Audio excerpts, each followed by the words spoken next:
હારો મૂર્ખો છે કે જોવો કપડા બપડા જોવો, હા કપડા બપડા તો હારા લાગે છે. પછી ધીરે પૂછે શેમાં નોકરી કરો? પછી એમ કે હું તો આ ફલાણા નોકરી કરું છું, મતલબ 25-50 હજારની પગાર વાળી. તો અંદાજ માં લે કેટલા પડે એવા છો. પછી કે તમારે જે કરવું એ કરે. હાર તાર વિધિ કરવી પડશે, તમારે ઘેર આવવું પડશે. ઘેર આવી નારિયેળ વારી અને કલ્લાન બલ્લા બધું મુકાઈ અને લઈ જાય. મારા આવું નહીં બોલાતું, બધા મારો વિરોધ કરે પણ છતાંય હું કોકનું નામ દઈને નહીં બોલતી. આ વારણ કારણ કલ્લા બલ્લા મેળવાથી કશું સારું નહીં થતું. લોકોએ ચાંદીના કલ્લા નદીઓમાં પથરાઈ દીધા, કઈક થયું નહીં, કલ્લા બોધીને મેળ દે. એટલે કલ્લો નહીં, આખો ચાંદીનો હાથી બોધી દે તું તરજા. કોકે કીધું ઘોડા નાર બોધવાથી સારું રે, તો ઘોડા નાર બોધી દીધી. ખીલા મારી ઘરના દરવાજે જ હોય ઘોડા નાર. અરે આખું ઘોડો બધ તોય નહીં થાય. આ શું ખોટું? કોઈએ કીધું 5 ઘોડા ઘરમાં રાખવાથી ભલું થઈ જાય, એટલે 5 ઘોડાનો ફોટો લાવશે પાછા. એટલે 5 ઘોડાની ફોટો લાવવાની જરૂર નહીં. કોઈ ભગવાન માતાજીનો ફોટો જે માનતું એનો ફોટો લાવીને ઓફિસમાં લગાડ અને એના જોઈને કામ કર. એના આગળ રાખી જો તારું કામ ના થાય મને માતાને કહેજે.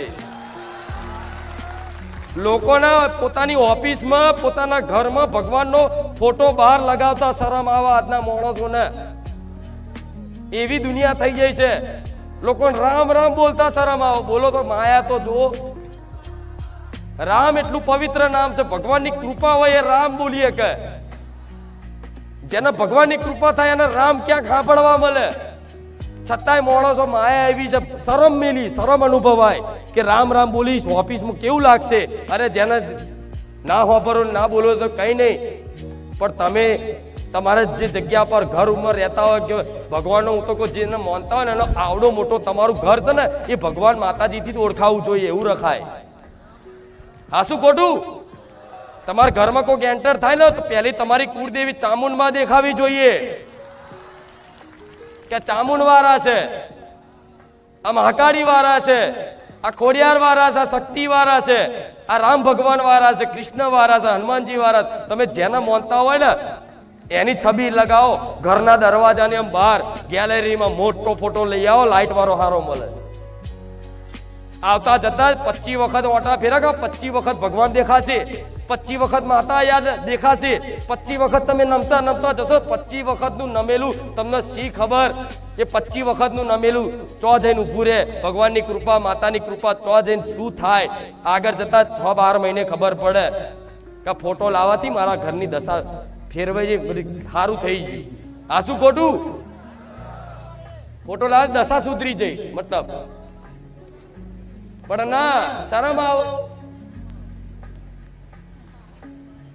અહીં તો આવડો મોટો ફોટો લઈને આવશે. અરે તારી કુળદેવીનો લગાઈ જા લાઈટ વાળો, તારા મઢમાં જઈને લગાઈ જા હારો. આ શું ખોટું? હું એવું નહીં કહેતી, લોકોને દેખાડવા માટે નહીં કહેતી, કોકને બતાવવા માટે ના, કોકને બતાવવા માટે નહીં. અવર જવર મારી વસ્તી મારા દીકરાને ઘેર તમે આયા નહીં, આવો ને તોથી જ હું માતા અને મારો ભગવાન દેખાય.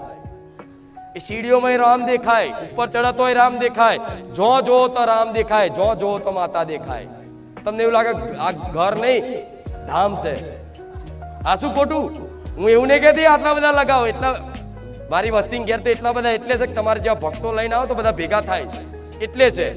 પણ મારા દીકરા પહેલેથી બસ જો બેહન તો આગળ ભગવાન માતાનો ફોટો હોય એટલે ફોટો રાખે કે અહીંયા જોઈને કદાચ બીજું કોઈ ચિંતન થતું હોય, ટેન્શન હોય, ચિંતાઓથી ઘેરાયેલા હોય, કોઈ ડર લાગતો હોય, તરત એ ફોટો જોવાથી તમારા દુઃખી હોય, રડતા હોય અને તમારા મુખે જો સ્માઇલ ના લાદો, હસી ના લાવી દો તો મારું નામ મેલડી નહીં, ખાલી ફોટો જોવાથી. કે તમારો દીકરો નાનો દીકરો હશે ને તો એ પગે લાગતો થઈ જશે ધીરે ધીરે ધીરે. આના માટે અને તમે ધાર્મિક છો, તમે ભગવાન માતાજીના ભક્ત ઉપાસક છો તો તમારી ઓળખ ભગવાનથી માતાજીથી જ થવી જોઈએ. ચાલો આવડો મોટો કરો તમે તમારો. કોઈ એમ કે નવેલો ચાલ, હા ભાઈ નવેલો કર્યો છે. હિન્દુ ધર્મની સંસ્કૃતિ છે આ ચાલો તિલક, હિન્દુની ઓળખ છે. હાથમાં દોરો, નારાછડી અને આ તિલક એ તો તમારી અસલ ઓળખ છે.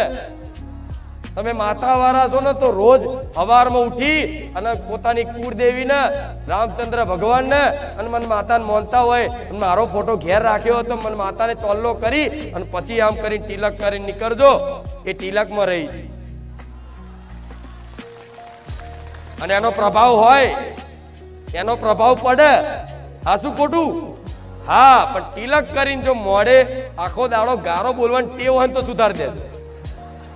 અમુક લોકો તો સવારમાં ઉઠો ને તો આથી જ તે બસ શું કેવું, સવાર જ ગારોથી ચાલુ થાય. આમથી આવતી મજાક મસ્તીમાં ગારો, હેરતા ચેરતા ગારો, કોઈ ભાઈબંધ મળે તોય ગારો. અલે વાણી તો એક દાડો પવિત્ર રાખો. લાવો વાણીને, સરસ્વતી લાવો. જેટલી વાણીએ સરસ્વતી બિરાજમાન થશે ને આપે રૂપે ભગવાનનો વાસ હૃદયમાં થશે. પહેલી વાણી શુદ્ધ થવી જોઈએ, વાણી પવિત્ર હોવી જોઈએ. વાણી પવિત્ર ક્યારે થશે? જ્યારે એવા ભક્તોનો સંગ કરશો, નારા ગારો વાળા એવા મિત્રોની ભાઈબંધી કરો તો એવું જ થાય ને. એવું કે છે. હા, તો મિત્રો, તમારા મિત્રો હોય તો જો એવા મિત્રોનું હોશિયારીશ કે જે માતા ભગવાનને માનવા વાળા હોય. તમારી બેનપણી હોય ને કોઈ તેવી હોશિયારી કે માતા ભગવાનને માનતા, તમારે આખો દાડો માતાની ભગવાનની ચર્ચા કરજો રાત દાડો. એડે નહીં જાય, એડે નહીં જાય, ક્યારેય એડે નહીં જાય.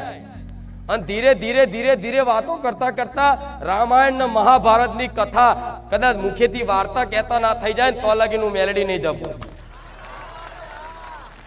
નવરા પડો તો મોબાઈલ છે, મોબાઈલ તો મોબાઈલમાં સર્ચ મારો ને કે રામાયણ, તો રામાયણ આખી સિરિયલ આવે છે.